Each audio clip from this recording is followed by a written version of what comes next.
Oke, Assalamualaikum warahmatullahi wabarakatuh dan selamat siang kembali lagi di Resensi Podcast. Nah, kali ini kita akan berbincang atau berdiskusi dengan WD1 Fakultas Hukum Unhas.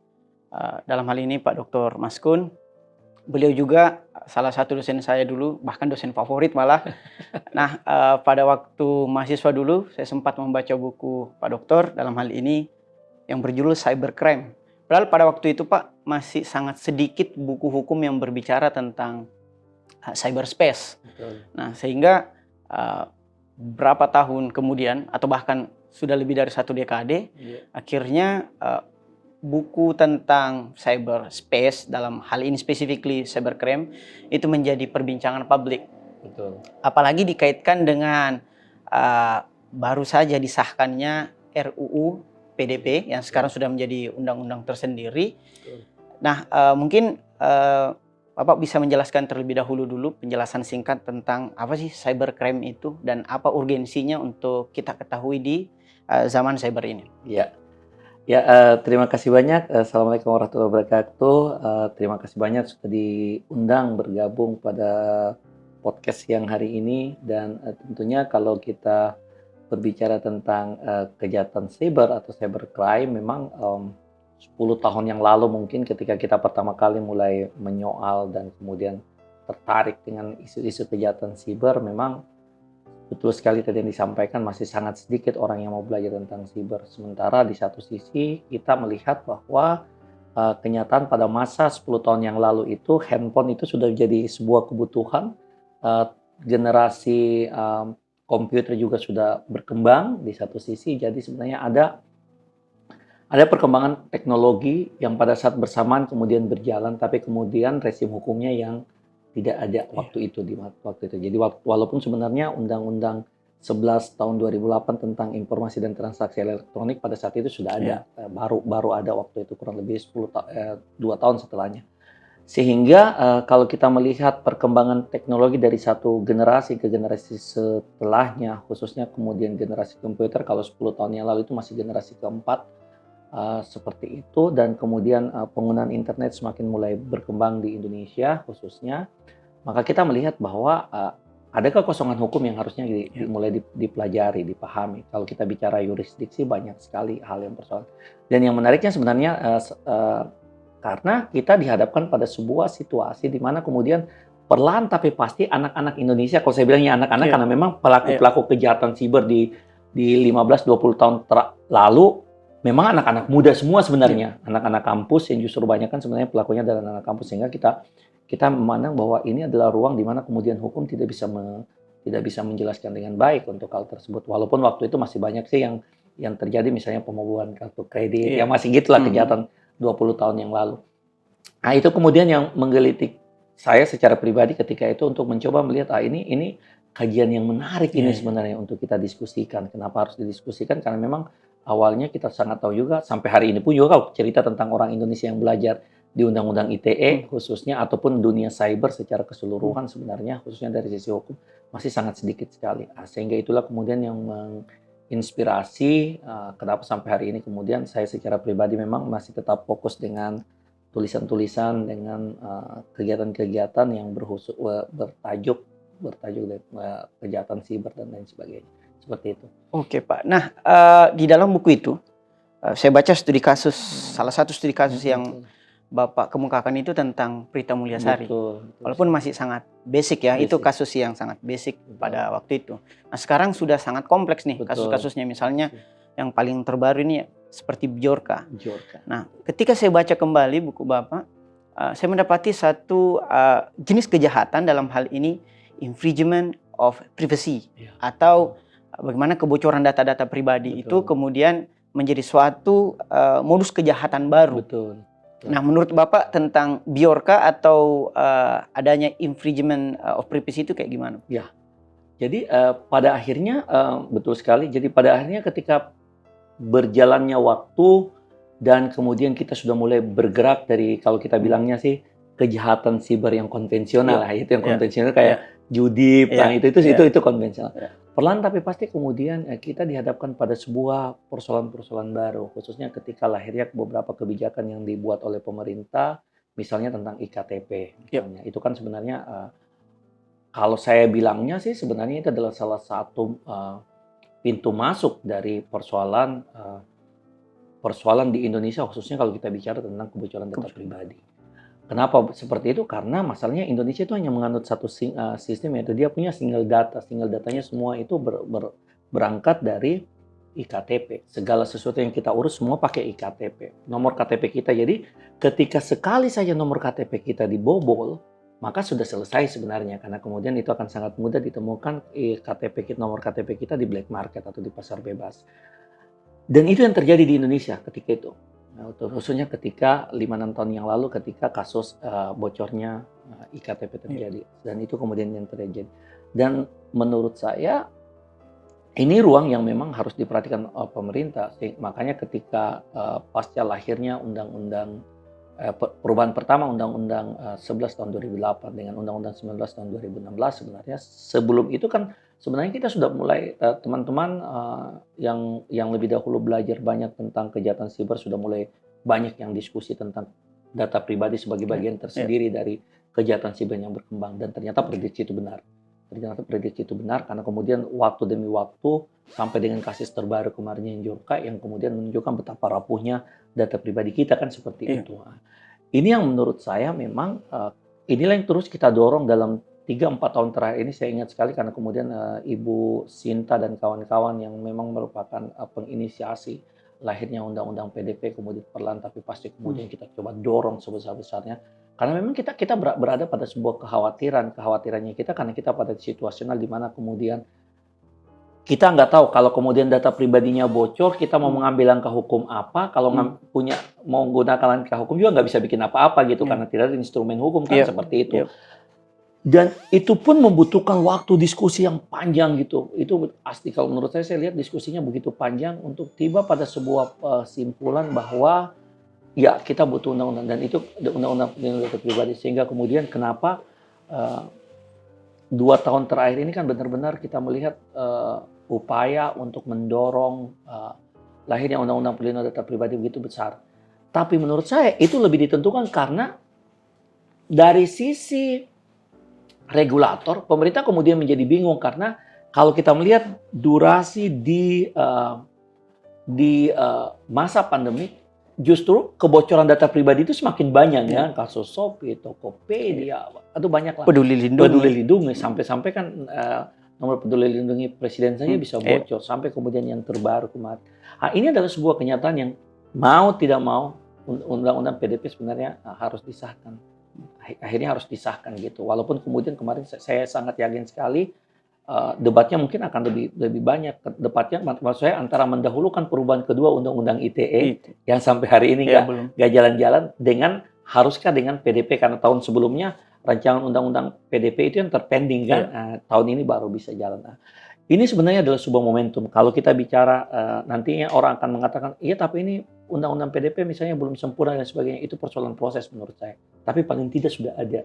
Karena kita tidak bisa bikin apa-apa lagi dengan kondisi kita kalau saya selalu bilang di mana-mana nggak ada orang Indonesia sekarang yang menjamin bahwa dia tidak data pribadinya aman. Nggak ada menurut saya. Semua orang Indonesia pada umumnya saya bilang ya kita ini dalam tanda petik telanjang dalam arti apa? Karena tidak ada lagi data pribadi kita yang safety sebenarnya. Kecuali kalau kemudian nantinya pemerintah akan mengambil langkah-langkah strategis misalnya untuk itu, yaitu persoalan yang akan kita hadapi berikutnya. Saya kira seperti itu.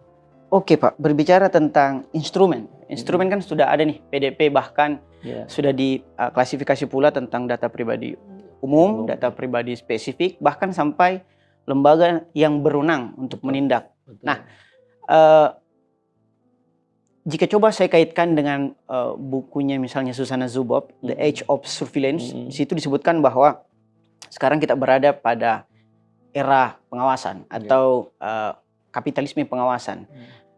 Dia kemudian mengambil misalnya studi kasus pada Pilpres Amerika 2016 maupun 2020 dan sebenarnya ini juga punya dampak di Indonesia pada 2019 kemarin. Nah, jika ternyata bukan cuma korporasi atau platform sosial media yang bisa melakukan penyalahgunaan data, ternyata pemerintah juga dapat melakukannya, terus gimana kita sebagai seorang warga negara untuk berharap agar data kita ini minimal nggak bocor-bocor amat gitu. Ya, betul. Iya, betul sekali. Jadi ini memang sebenarnya tantangan uji coba nanti undang-undang PDP ini yang baru disahkan 3 minggu kemarin. Ini akan menjadi uji realnya sebenarnya. Kita mau menguji apakah memang undang-undang PDP ini bisa berjalan dengan baik atau tidak. Karena kalau kita melihat di sisi pengambilan kebijakan sebenarnya masih bersoal. Kenapa masih bersoal? Karena kita mengharap begini. Kita punya BSSN, Badan Siber dan Sandi Negara. Dan kita berharap bahwa institusi inilah kemudian yang kemudian kita bisa berharap akan memainkan peran yang sangat penting ketika kita bicara dalam konteks PDP dan seterusnya. Tapi kan faktualnya kemudian yang harus dilakukan pemerintah adalah menyematkan kewenangan kepada BSSN untuk menjalankan tugas dan fungsi itu secara utuh. Tidak seperti sekarang ini gitu, karena kita bentuk lembaganya tapi bicara kewenangan nggak punya kewenangan utuh gitu untuk mengambil langkah-langkah perlindungan, proteksi dan lain sebagainya. Sementara di satu sisi kementerian juga, menurut saya Kementerian Kominfo juga belum sepenuhnya gitu memberikan saya beri kamu kita bentuk ini dan kita bentuk BSSN, kewenangannya pindahin semua deh ke BSSN. Saya melihat tidak seperti itu juga yang terjadi. Mudah-mudahan dengan era PDP ini karena kemudian ruang yang kemudian semakin luas yang diberikan dan kita berharap bahwa undang-undang PDP ini nanti eksekusinya akan lebih mulus gitu. Karena memang ruang tentang data fisik dan data non fisiknya itu sudah diuraikan lebih detail dari yang selama ini dipikirkan, termasuk kemudian tadi yang seperti disampaikan bahwa adanya ruang bagi para penyelenggara dan kemudian korporasi dan lain sebagainya. Ya memang tantangannya nanti ke depan tentunya bagi negara tentunya sebagai pelaksana dalam hal sebagai baik melaksanakan fungsi pelaksana maupun juga fungsi regulator yang terhadap persoalan perlindungan data pribadi, karena masalahnya kita ini setiap tahun data-data pribadi masyarakat kita sangat beragam dan itu ragamnya kemudian baik data yang disiapkan oleh yang dikelola secara publik maupun data-data yang dikelola secara privat. Itu semuanya sama aja, sama-sama bocor juga. Kita berharap ke depannya ini mudah-mudahan bisa lebih baik dengan undang-undang PDP, karena saya belum bisa banyak bisa memprediksi karena dengan usia yang sangat dengan usia 3 bulan kurang lebih 3 minggu kurang 3 minggu kita belum bisa bikin apa-apa sebenarnya. Tetapi saya menaruh harapan besar sebagaimana harapan teman-teman semua penggiat di perlindungan data pribadi untuk memberikan lebih baik lagi proteksi terhadap data pribadi kita. Oke, Pak. Nah, bahkan bukan hanya warga negara yang awam terhadap perlindungan hukum data pribadinya, kita pun sebenarnya orang yang berlatar belakang hukum sebenarnya beberapa orang atau bahkan sebagian besar orang menganggap bahwa terus kenapa kalau data pribadi saya tersebar? Kan KTP saya pakai untuk melindungi kemana-mana. Terus kenapa? Apa bahayanya ketika data pribadi saya tersebar? Kira-kira gimana tuh Pak? Iya, betul sekali. Nah, ini cara berpikir yang memang kita cenderung mensimplifikasi. Jadi mensimplifikasi persoalan dengan cara gaya berpikir yang seolah-olah kalau data pribadinya kita bocor selesai persoalan gitu, nggak ada efeknya. Padahal sebenarnya kalau kita menelisik lebih detail sebenarnya, maka kita akan menemukan bahwa hal yang sangat mudah bagi orang per orang kalau kemudian data pribadinya bocor. Satu, yang paling gampang saja kita lihat contohnya, bank account-nya kita, bank keuangannya kita sebenarnya itu kan sangat mudah banget diketahui. Ditahu berapa jumlahnya dan bisa dengan mudah dibobol. Kita tidak bicara 1.000, 2.000, tapi coba kita pikirkan. Penduduk Indonesia itu anggaplah dengan data 250 juta. Dia bobol aja Rp1 per 1 hari. Itu kepikir nggak? Rp1 itu kan kita berasumsi nggak mungkin anak bayi yang punya data, tapi anggaplah kita hitung dia sebagai angka di angka 1. 250 juta per hari. Kalau 2 hari, 3 hari, itu hal yang sangat sederhana sebenarnya. Cara kita untuk melihat bahwa ada kerugian secara ekonomi sebenarnya untuk cara yang simpel. Itu yang pertama. Kerugian lainnya sebenarnya dan bahayanya sebenarnya dalam skop yang sangat luas itu jauh lebih berbahaya menurut saya. Kenapa? Karena data itu kan bukan hanya kita pribadi, ada keluarga kita, ada anak-anak kita, dan beberapa contoh kemudian akhirnya kita temukan kan banyak foto-foto anak-anak yang yang diperjualbelikan di black market. Jangan di black market, di Facebook saya Iya, di Facebook aja. Nggak usah di black market. Kalau itu kan susah ceritanya. Ataupun di media, di platform-platform sosial lainnya, itu kan dengan sangat mudah foto-foto anak-anak diperjualbelikan dan lain sebagainya. Dan lain sebagainya. Kan itu akhirnya memantik. Belum lagi kalau kita bicara dalam ranah pornografi, belum lagi kalau kita bicara. Jadi banyak hal. Tetapi menurut saya yang lebih berbahaya bukan hanya itu. Kalau skopnya itu kan bisa nggak misalnya dalam skala global? Bisa kalau menurut saya. Justru dalam skala global lebih berbahaya lagi. Karena kan pada dasarnya misalnya instalasi-instalasi nuklir dan lain sebagainya, yang kuasai apa? Yang kuasai kan teknologi sebenarnya. Yang kalau dia dibobol, itu bisa sangat memudahkan. Makanya jangan heran kalau misalnya konflik-konflik misalnya antara Amerika dengan China, yang bertempur kan bukan lagi orang bicara tentang pesawat ataupun senjata-senjata dalam bentuk fisik, kan semua dalam bentuk yang non fisik, termasuk kemudian antara hacker dengan hacker misalnya sebagai. Itulah sebenarnya salah satu bentuk ketakutan, kekhawatiran kalau kita bicara dalam skala yang lebih besar, khususnya ketika kita bicara dalam konteks kedaulatan.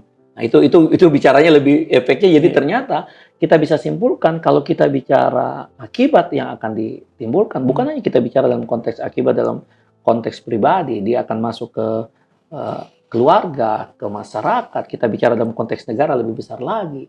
Dan ini hal yang kedepannya ini adalah sebuah keniscayaan tentunya. Dan mau tidak mau kita harus mengambil langkah-langkah siaga sebenarnya terhadap perkembangan teknologi yang semakin besar, khususnya kalau kita bicara PDP memang merupakan salah satu momok yang akan kita hadapi di masa-masa yang akan datang. Oke, cyber war.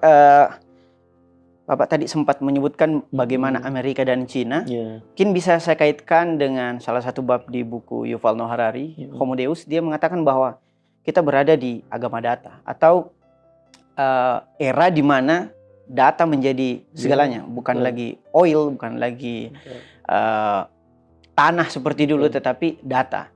Nah, bahkan di salah satu negara pada sebelum COVID bahkan Estonia itu sempat lumpuh karena datanya kemudian di shutdown oleh pengendali data. Nah, bicara pengendali data dalam UU PDP juga kan dijelaskan, Pak. Betul. Bahwa pengendali data bisa dalam bentuk korporasi dan bisa dalam bentuk pemerintah. Nah, pertanyaan saya, pada siapa kita kemudian harus mempercayakan data-data pribadi kita jika saja bukan hanya korporasi tapi negara juga bisa menjadi pelaku dalam pembocoran data? Ya, betul sekali. Ya, ini memang critical point yang kemudian berkembang, bukan saja setelah undang-undang PDP ada, sebenarnya sebelum juga undang-undang PDP juga sudah ada kan. Memang persoalannya tadi yang seperti saya bilang, kalau kita bicara dalam konteks publik, ranah publik ataupun juga kemudian ranah privat, yang masing-masingnya punya domain bahwa mereka boleh untuk mengelola data yang masyarakat miliki dan lain sebagainya. Hanya kan kemudian menurut saya yang paling terpenting kalau kita bertanya apakah kedua-duanya kita bisa mintakan pertanggungjawab, harusnya bisa. Hanya kan kemudian kita harus siapkan adalah apakah kemudian mekanisme peradilannya kita di Indonesia khususnya memang menyiapkan hal tersebut, bahwa ada ruang yang dimungkinkan untuk itu. Itu yang mungkin masih menjadi sebuah tanda tanya. Karena kita akan uji dengan beberapa kasus ke depan dengan lahirnya undang-undang PDP. Dan dalam konteks hari ini oke, pemerintah boleh, korporasi boleh, karena mereka masing-masing punya terms yang berbeda dalam konteks pengelolaan data atau pemrosesan data dalam hal ini. Dua-duanya bisa sebenarnya menurut saya. Hanya yang paling terpenting adalah ada tantangan sebenarnya yang harus diselesaikan oleh korporasi dan harus diselesaikan oleh pemerintah. Yang saya maksudkan dengan tantangan yang mereka harus mau mengedukasi masyarakat kita khususnya. Kalau mungkin dari sisi pemerintah kan kecenderungannya lebih kepada data-data publik, KTP dan lain sebagainya. Tetapi kalau ranah privat, ini kan ranah yang memang betul-betul kita posisi individu itu lebih aktif. Kalau saya melihatnya dari posisi kalau data kita yang disimpan di publik. Kalau di publik, masyarakat cenderung pasif, pemerintahnya yang aktif. Kalau korporasi dalam konteks data berbeda menurut saya. Kita yang konsumen yang aktif, korporasi yang ini. Dan itu yang menurut saya di masyarakat itu yang tidak terpahamkan dengan baik. Kenapa? Karena di masyarakat itu tidak paham. Misalnya, khususnya kalau di data-data yang sifatnya korporasi, kita itu tidak pernah membaca misalnya prasyarat. Kalau kita melakukan term and condition, term and condition itu nggak pernah. Yang kita lakukan hanya yes, ya. Tidaknya nggak pernah gitu. Kita nggak pernah baca karena kita hanya kepingin bahwa semua proses pemutakhiran ataupun kemudian proses install Registrasi dan sebagainya. dan sebagainya itu cepat. Ya. Itu saja yang kita inginkan. Pokoknya jadinya jawabannya iya ya. Padahal kita tidak mengetahui bahwa ketika kita mengabaikan hal-hal seperti itu, sebenarnya kita sudah terikat dengan perjanjian sebenarnya. Jadi ada perjanjian yang mungkin orang bilang kan itu 1320, 1338 nggak bisa seperti itu karena dalam konteks ini dia bisa ada ruang untuk dia ada ruang untuk diinterpretasikan misalnya untuk mengisi kosongan hukum karena misalnya pemahaman tentang perjanjian dalam bentuk konvensional dengan perjanjian dalam bentuk yang sifatnya elektronik kan seperti itu. Lepas dari debat itu adalah ruang yang menurut saya baik pemerintah maupun korporasi ini harus mereka lakukan. Sehingga atas dasar ini kalau menurut saya sih saya sampai berpikir kalau mereka lalai harusnya bisa dong kita tuntut pemerintah sekalipun juga pemerintah bisa. Walaupun kemudian kita akan berdebat lagi dalam konteks sistem hukum, tapi itu persoalan lain. Tapi menurut saya dalam konteks praktisi ini bisa kita lakukan baik kepada korporasi maupun kepada pemerintah. Karena menurut saya yang sangat ruang yang mereka ciptakan adalah kelalaian.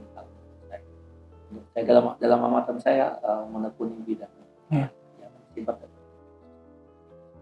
Nah, misalnya Pak, orang ini terlanjur data ditanya, baik itu privat maupun publik sudah tersebar nih. Apa langkah-langkah hukum yang mungkin dapat kita lakukan, khususnya bagi yang awam hukum, untuk kemudian ia dapat minimal setidaknya menghindari kebocoran serupa di masa yang akan datang? Ini pertanyaan yang susah nih. Ya, kalau saya sih sebenarnya justru mungkin saran saya sebenarnya lebih kepada pemerintah. Kalau saya jadi pemerintah sekarang harus mulai memikirkan untuk mengadopsi ataupun kalau dia mau mengadopsi ya udahlah bikin jurus baru lah untuk mulai menghindarkan seluruh aktivitas masyarakat di Indonesia khususnya selalu hanya berdasarkan pada yang saya bilang tadi single entry datanya melalui iktp.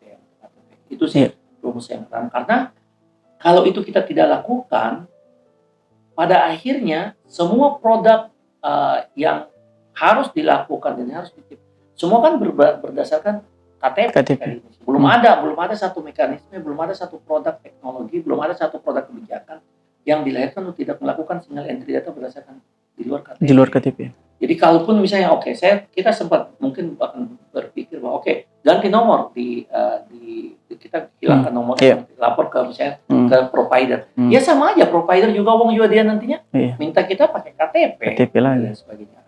Kalau menurut saya ini yang harus perlu dilakukan sebenarnya. Jadi di satu sisi kita akan meminta pemerintah untuk memikirkan single entry data seperti di negara-negara lain, Singapura dan lain sebagainya. Kalau mereka mau, sehingga kemudian kita punya pilihan. Jadi sama seperti kalau misalnya kita mau ganti PIN kita kan punya pilihan. Kalau misalnya kita bisa segarkan bulan ini, berapa bulan begitu, 1 tahun begitu. Mungkin juga bisa begitu, tapi kita harus punya pilihan lain, ya kan? Kalau ganti ATM kan, ganti nomor PIN itu kan ada pilihan kan, ada angka yang kita bisa buat. Kalau KTP kan nggak ada angka. Ini kalau saya lihat persoalan mendasar sebenarnya di situ menurut saya. Sehingga bagi saya ketika masyarakat kemudian di posisi dirugikan, ya masyarakat harus mau melaporkannya ke kepolisian dalam hal ini. Kenapa ya? Karena memang harus mekanisme hukum yang dilakukan gitu ketika mereka merasa dirugikan dan lain sebagainya. Hanya memang ini agak ya menurut saya dari dalam konteks praktik agak sedikit ribet karena resim hukum kita tidak mengenal itu gitu kan. Maksudnya kita mau mengatakan boleh enggak kita gugat pemerintah dalam konteks gugatan class action misalnya dan sebagainya, atau boleh enggak kita mengatakan bahwa pemerintah lalai kemudian kita gugat perdata pemerintah. Hampir nggak ada kan dalam sistem hukum kita di Indonesia. Nah, tapi sebenarnya menurut saya ruang ini sudah bisa kita tipiskan karena pasca diakomodirnya omnibus law misalnya dalam sistem pembentukan peraturan perundang-undangan kita, menurut saya nggak ada lagi batasan kita mau bicara dalam konteks sistem hukum bahwa jadi kita bisa menguji sebenarnya, kita bisa uji melalui tentunya melalui mekanisme yang ada, baik itu apakah undang-undang yang kita GR ataupun kemudian kita akan melakukan gugatan karena kita merasa dirugikan, itu bisa. Hanya kalau itu dari sisi publik walaupun juga dari sisi privat korporasi. Walaupun kalau korporasi agak ribetnya karena tadi yang saya bilang kecenderungannya kita selalu menyetujui seluruh aktivitas yang kita Iya, lakukan. betul. Itu agak ribet karena kemudian kita akan terikat dengan perjanjian yang ada, karena selalu ditanyakan apakah Anda setuju dengan, Iya. dan kita jawab iya. Maka pada saat itu kita menyatakan persetujuan kita sebenarnya terhadap aktivitas. Jadi tapi jangan takut, menurut saya kalau sebagai individu kita harus terus bergerak. Kalau kita merasa dirugikan, kita lapor. Kalau kita masih persoalan nanti apakah nanti akan dimenangkan atau tidak, itu persoalan kedua. Tapi di challenge dulu, ditantang dulu, diuji dulu, karena kalau nggak bisa apa-apa kita. Karena beberapa kasus terakhir Tokopedia, Shopee dan lain sebagainya sangat mudah banget korporasi berkelit. Lo kan sudah disetujui, kami kan sudah minta, bilang ganti. Jadi mudah banget gitu. Padahal kerugian yang diderita oleh kita sebagai konsumen itu luar biasa besarnya. Sementara pertanggungjawabannya kepada korporasi boleh dibilang nggak ada. Seolah-olah blaming the victim. Iya, betul. Jadi akhirnya yang terjadi hari ini. Ini juga akan menjadi tantangan. Nah, correct me if I'm wrong, Pak. Tadi sempat Bapak bilang ada single data system seperti di Singapura. Sebenarnya di Indonesia dulu sudah ada, namanya UID.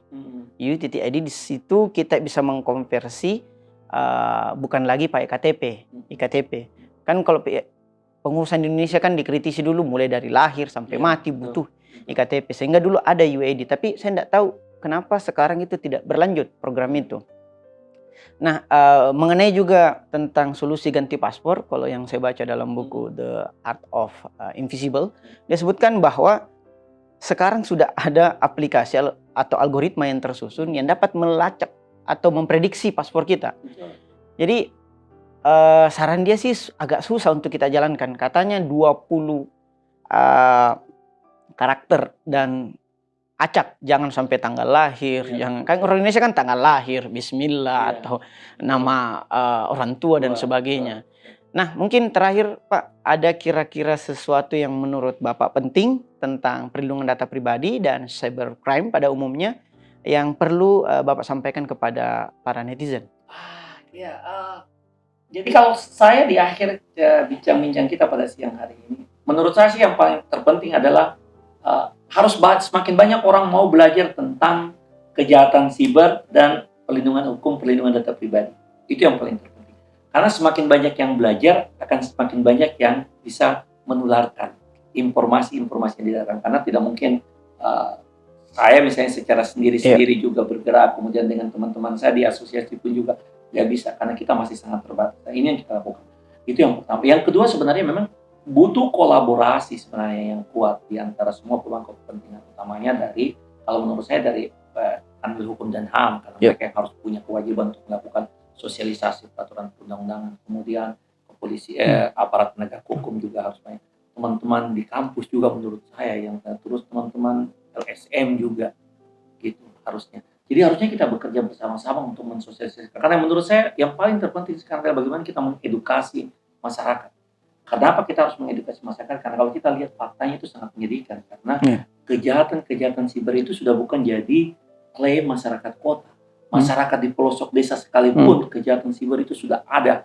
Dan dia dengan ragam yang menurut saya tidak akan pernah terpikirkan oleh kita yang misalnya hidup di kota. Misalnya ternyata itu bisa jadi betapa transformasi pengetahuannya dalam hal ini teknologi informasi dan komunikasi yang malang melintang di dunia siber itu telah merubah asupan pemahaman masyarakat kita sampai di pelosok-pelosok desa, dan pada akhirnya itu akan bermuara pada kejahatan. Oleh karena itu menurut saya yang paling terpenting adalah bagaimana kita bekerja berbarengan sebenarnya, mulai meng-create beberapa kegiatan, mulai menciptakan, memformulasi beberapa aktivitas yang memang sebenarnya bagian dari edukasi kita kepada masyarakat. Dan itu juga yang saya sampaikan di setiap kesempatan, dan menurut saya bentuk podcast seperti ini juga adalah bagian dari sebuah pembelajaran yang harus banyak dilakukan. Ya, sayang sekali juga memang saya harus akui bahwa kampus pun masih dalam tanda petik alergik untuk membuat konten-konten seperti ini.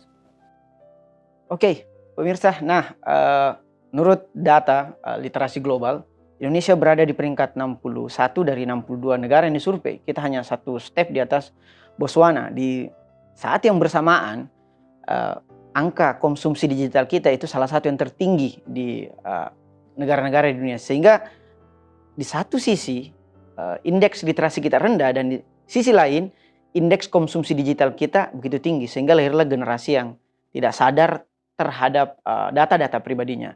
Nah, saran dari Bapak Mas Kun tadi, bagaimana kita kemudian menerapkan critical thinking dan menyebarkan literasi digital agar kita semakin aware terhadap data-data pribadi kita. Terima kasih. Terima kasih pula Pak Mas Kun telah hadir di Resensi Podcast. Sampai jumpa. Wassalamualaikum warahmatullahi wabarakatuh.